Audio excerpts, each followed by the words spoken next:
A whisper in Kentucky racing circles, the mystery donor and their millions. 5 years of hushed conversations about anonymous checks saving the Westfield Downs from bankruptcy. But the truth is often found in places no one thinks to look. Before we dive into the story, comment below where in the world you're watching from. Maria Henderson's fingers traced the outline of her invitation as she approached the imposing gates of Westfield Downs. The cream-colored cardstock felt foreign in her calloused hands. 5 years of anonymous donations, and today was the first time she'd actually set foot on the property. "You can do this," she whispered to herself, smoothing down her simple floral sundress. It wasn't fancy, but it was the nicest thing she owned. The spring air carried the scent of freshly cut grass and money. Lots of it. Women in designer dresses tottered past on impossible heels, while men in tailored suits examined racing forms through gold-rimmed glasses. Maria's sensible flats and drugstore lipstick suddenly felt woefully inadequate. Security waved her through the main entrance, but when she approached the cordoned-off VIP section, a tall man with slicked-back hair and a perpetual sneer blocked her path. "Excuse me, I'm here for the owner's reception," Maria said, extending her invitation. Bradley Porter, whose name badge identified him as the events director, barely glanced at the card before handing it back. "I think you've made a mistake. This area is for distinguished guests only." His voice dripped with condescension. "General admission is that way." He pointed toward the crowded stands. "There must be some misunderstanding. I should be on the list. Maria Henderson?" Bradley made a show of checking his tablet, his eyebrows arching dramatically. "No Henderson here." His voice grew deliberately louder. "This reception is for major donors and racing elites, not for people who clearly don't belong." Several nearby guests in designer outfits turned to stare. Maria felt heat creeping up her neck as she clutched her purse tighter. "Perhaps I could speak with Mr. Donnelly," she asked, referring to the track's owner. Bradley laughed, the sound sharp and cruel. "Mr. Donnelly is busy with important people who actually contribute to this establishment." A woman in a designer dress snickered behind her champagne flute. "Bradley, don't be cruel. I'm sure she's just lost her way to the concession stand." Maria stood her ground, despite the flush creeping into her cheeks. "I assure you, I have a legitimate invitation." "Look," Bradley sighed theatrically, "I don't know how you got this invitation, but clearly there's been an error. This gathering is for people who matter to Westfield Downs." A small crowd had gathered now. Maria felt their stares like physical weight. "Is everything all right here?" A deep voice cut through the tension. William Donnelly, the track's silver-haired owner, approached with a concerned expression. "Just a small misunderstanding, sir," Bradley said smoothly. "This woman seems to think she belongs at the owner's reception." Mr. Donnelly studied Maria for a moment, his eyes narrowing slightly. "And your name is?" "Maria Henderson, sir." Something flickered across the older man's face. Confusion, then recognition. He extended his hand. "Miss Henderson, we spoke on the phone last week." Bradley's smirk faltered. "Sir, there must be some mistake. She's not on the list." "Then the list is incorrect," Mr. Donnelly replied firmly. "Miss Henderson is indeed our guest today." "But sir—" "Mr. Porter, perhaps you should check the special guest column. Her foundation would be listed under M.H. Children's Trust, not her personal name." Bradley fumbled with his tablet, his confidence visibly crumbling. I don't see." "Then I suggest you look harder," Mr. Donnelly said, his voice pleasant, but leaving no room for argument. "Miss Henderson has been supporting our charitable initiatives for some time now. He turned to Maria with a genuine smile. Please, join us. I believe several board members are eager to meet you. As Mr. Donnelly escorted her past the velvet rope, Maria caught sight of Bradley's face, a mixture of confusion and dawning horror. Inside the owner's reception, Maria found herself surrounded by the racing elite. Crystal chandeliers sparkled overhead, catching light that bounced off diamond jewelry and polished cufflinks. She accepted a glass of champagne, hoping it would help settle her nerves. Miss Henderson, I'd like to introduce you to some of our board members.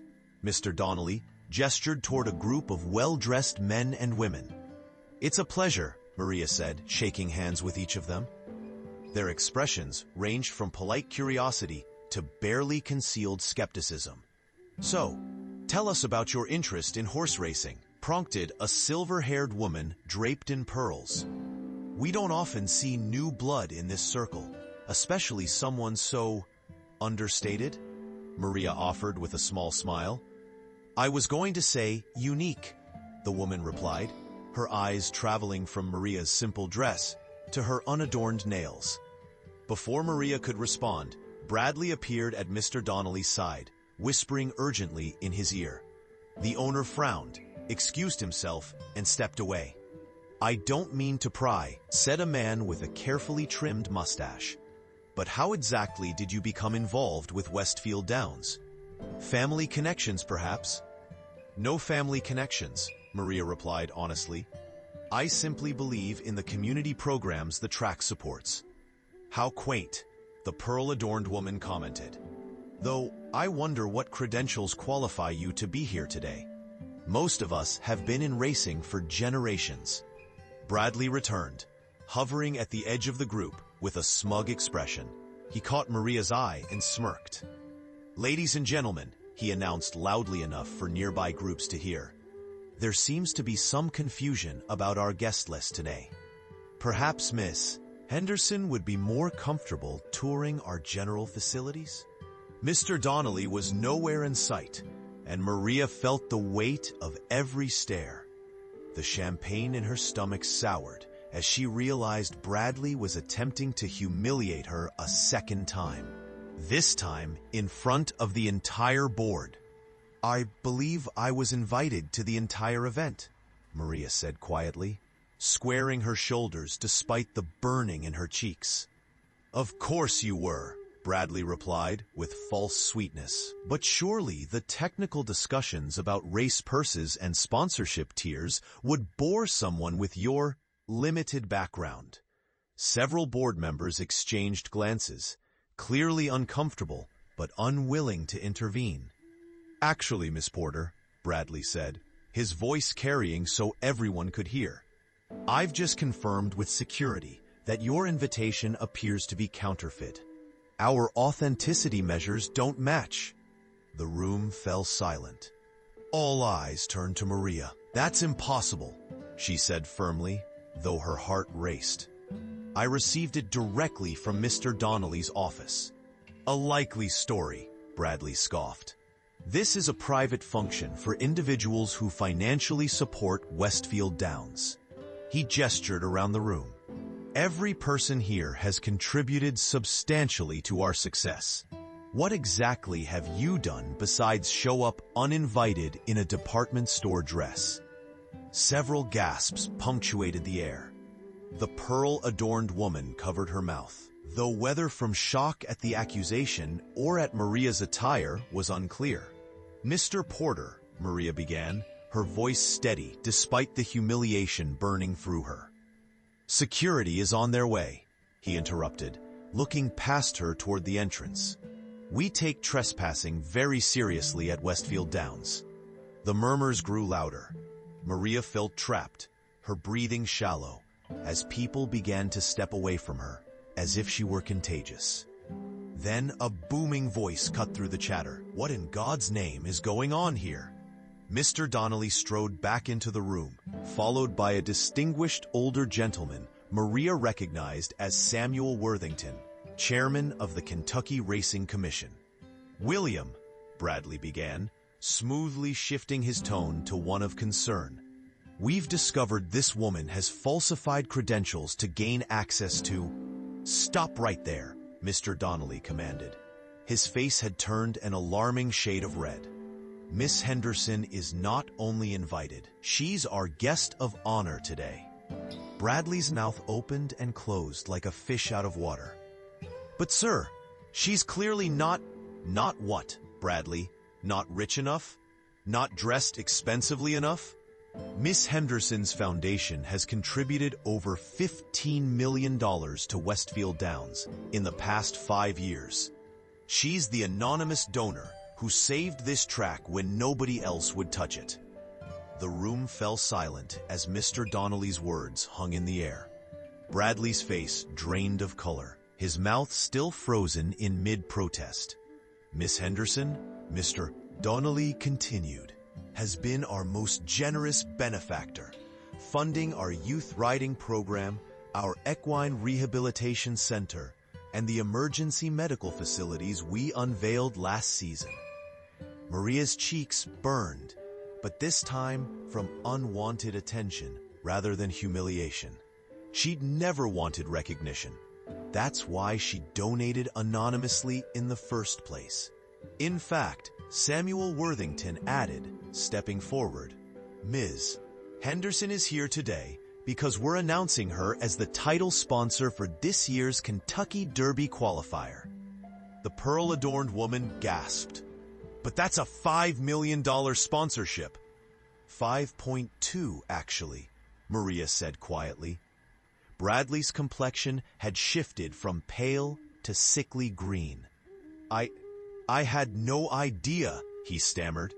The list had her foundation listed, as I instructed, Mr. Donnelly said sharply, which you would know if you'd bothered to familiarize yourself with our major supporters before making assumptions. My office sent that invitation personally, Samuel added, his distinguished voice carrying authority. Perhaps you should be more concerned with your guest list management than with judging people by their attire, Mr. Porter. Bradley swallowed hard, his Adam's apple bobbing. Sweat beaded on his forehead, despite the room's perfect climate control. His fingers trembled slightly as he clutched his tablet. The mustached board member stepped forward. Maria, Miss Henderson, please accept our sincere apologies. We're deeply honored by your support. Others quickly followed suit, offering handshakes and introductions that had been withheld minutes earlier. If you'll excuse us, Mr. Donnelly said, placing a gentle hand on Maria's shoulder. Miss Henderson and I have some business to discuss before the announcement. As they walked away, Maria heard the whispers following them, not mocking now, but awed and embarrassed. Did you know? $15 million, and she doesn't even dress like she has money. Maria sat across from Mr. Donnelly in his private office, the leather chair cool against her back. Through the window, horses paraded to the paddock for the upcoming race. I'm sorry about that unpleasant scene, Mr. Donnelly said, pouring her a glass of water. Bradley Porter has been something else, problematic, since we hired him. It's fine, Maria replied automatically, though her hands still trembled slightly. I'm used to people making assumptions. You shouldn't have to be, he said firmly. Especially not here, where your generosity has saved countless jobs. Maria shrugged, uncomfortable with the praise. The money came from my late husband's insurance. After he died, I wanted it to matter. And it has, Mr. Donnelly assured her. But now I understand why you've insisted on anonymity all these years. People treat you differently when they know you have money, Maria said simply. I just want to be judged for who I am, not what I can give. Mr. Donnelly nodded thoughtfully. Well, unfortunately, the cat's out of the bag now. In 20 minutes, we're announcing your foundation as our title sponsor. Maria took a deep breath. I know. I'm ready. Are you? Because we could still keep your personal involvement private. She smiled, a quiet determination settling over her. No, maybe it's time to stop hiding. My husband loved this track. He brought me here on our first date. Supporting it honors his memory. The intercom buzzed. "Sir, they're ready for you in the winner's circle." Mr. Donnelly stood. "Shall we?" As they walked toward the track, Maria spotted Bradley frantically rearranging the ceremonial presentation area, barking orders at staff. When he saw her approaching with Mr. Donnelly, his face contorted with panic. "Miss Henderson, I cannot express how deeply sorry I am for the misunderstanding," Bradley gushed, his voice pitched high with desperation. Maria met his eyes calmly. "It wasn't a misunderstanding, Mr. Porter. You made a judgment based on my appearance." Bradley's mouth opened and closed several times before he managed to speak. "I was completely out of line. Please, if there's anything I can do." "Actually, there is," Maria said. "The children from St. Mary's Hospital will be visiting next week. I'd appreciate your personal attention to making their day special." His face paled further. "Of course, absolutely. I'll handle everything personally." "Good," Maria said simply, then turned away. Samuel Worthington approached, extending his hand. "Ms. Henderson, it's an honor to finally meet you in person after all our correspondence." "Likewise, Mr. Worthington," Maria replied, shaking his hand firmly. "Please, call me Sam, and I must say you've caused quite a stir today." His eyes twinkled with amusement. Half the board members are tripping over themselves to reintroduce themselves properly. Maria glanced around, noting how the same people who had ignored her earlier now hovered nearby, smiling hopefully. "Ladies and gentlemen," a voice announced over the speakers, "please make your way to the winner's circle for a special presentation." The crowd began moving toward the track. Maria felt a hand on her arm and turned to find the pearl-adorned woman. "I owe you an apology," she said, her perfectly lined lips trembling slightly. "I'm Victoria Harrington, and I was unconscionably rude earlier." "It's forgotten," Maria replied simply. "No, it shouldn't be," Victoria insisted, her voice dropping to a whisper. "I've been on this board for 20 years, and I've never seen such shameful behavior, including my own.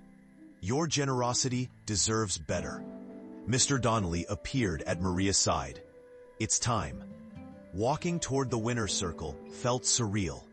The stands were packed with racegoers, their attention focused on the small group gathering by the finish line. A microphone stood ready. "Is it too late to back out?" Maria whispered, only half joking. "Much too late," Mr. Donnelly replied with a smile, "but you'll do fine." Bradley hovered at the edge of the presentation area, looking miserable. Every few seconds, his eyes darted toward Maria, then away quickly when she caught him looking.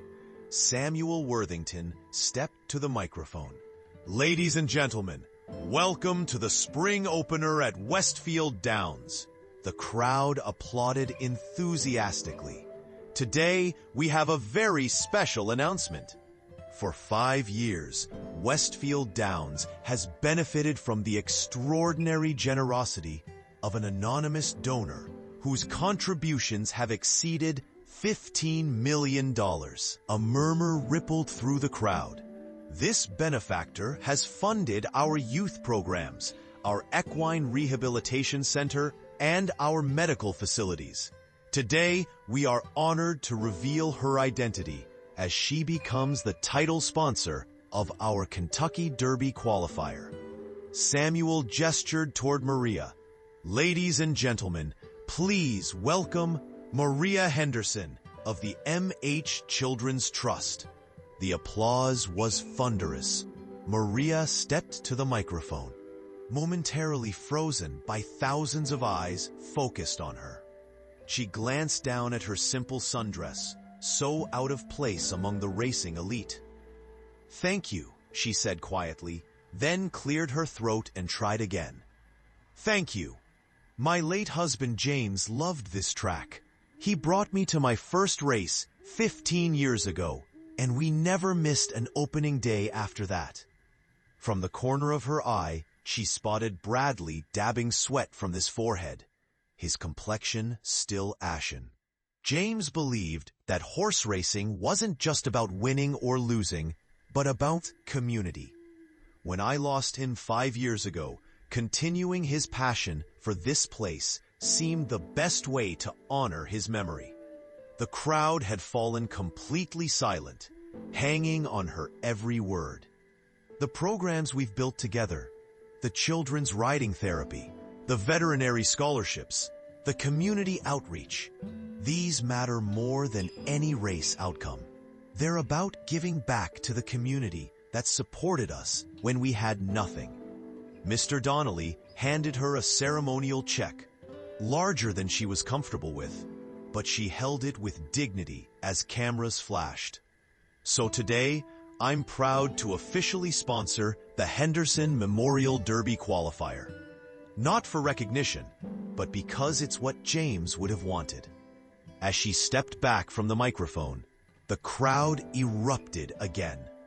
Board members rushed forward with congratulations. Victoria Harrington squeezed her hand, eyes suspiciously moist. "James would be so proud," she whispered. In the commotion, Maria noticed Bradley slipping away, shoulders slumped in defeat. For a moment, she felt a twinge of sympathy. It quickly passed when she remembered the cruel gleam in his eyes as he'd tried to humiliate her. "What happens now?" Maria asked Mr. Donnelly as they walked back toward the grandstand. "Now," he said with a smile, "you enjoy the races from the owner's box, as you should have been doing for years." Mr. Donnelly's words from that day echoed in Maria's mind as she stood at the observation rail 6 months later, watching thoroughbreds thunder past during morning workouts. "You've been hiding in plain sight long enough," he had told her. "Time to step into the light." She'd done just that. The Henderson Memorial Derby qualifier had been a resounding success, drawing record attendance and raising over $6 million for children's charities. Maria sipped her coffee, smiling as she recognized Whispered Promise, one of the track's most promising 2-year-olds, taking a practice run with his jockey. "Miss Henderson," a voice called from behind. She turned to find Bradley Porter approaching, his demeanor dramatically transformed from their first encounter. Gone was the arrogance, replaced by an almost excessive deference.